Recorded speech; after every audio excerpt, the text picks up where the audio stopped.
Greetings, students, and welcome back. It's week 4, and this week we will look more closely at teaching students with severe disabilities. And we're looking at, again, that direct systematic instruction and what's required. So this week we will be specifically starting the assignment for your unit plan and those 3 to 5 lessons that will be part of that unit plan. You'll have the opportunity to discuss the concept of inclusive environments and what IDEA tells us about inclusive environments, and the fact that our students who do have severe disabilities will have to have access to the general curriculum, and they should have access to the general curriculum. But what does that look like, and what do those inclusive environments look like? So you'll have an opportunity to discuss that with one another. This week, I'm also asking you to establish a time to meet with me individually online through Zoom, and we will spend 20 to 30 minutes talking about your unit plan and one-to-one just discussing aspects of this course, questions that you have. It's your time to be with me individually, and we get to spend a little time talking more closely about your work, and again, any questions that you have thus far in this course.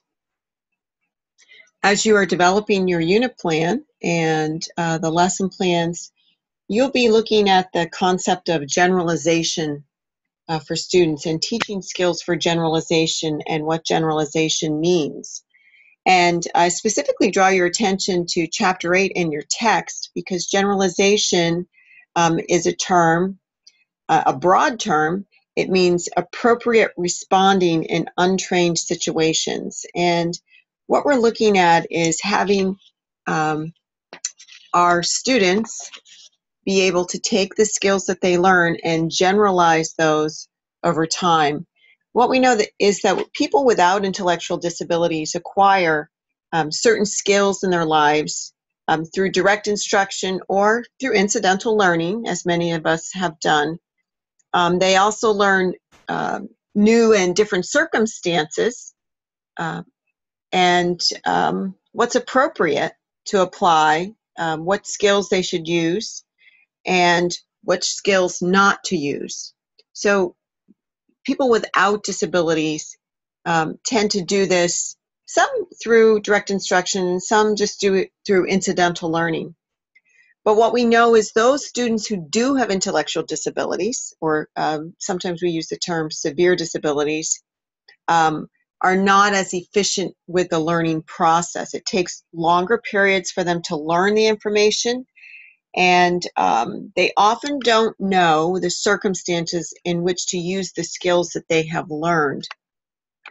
So they can't always generalize as quickly from one situation to the next. So we need to establish certain skills to help them generalize these basic concepts, these basic skills that they've learned, how they generalize them, and then how do we maintain those over time.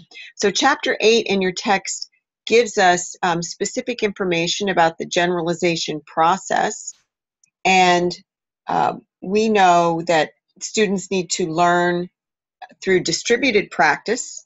They need to learn skills over time, repetitively, and students who have intellectual disabilities, sometimes we think fool us in we think that they have acquired the skill, and if we don't come back to that skill within a few weeks, we know that many times the skill has not been generalized in their learning. So again, it's the concept of generalization, and that'll be part of your coursework for this week. I wish you a good week, and look forward to speaking with you in the near future on Zoom. Have a great week.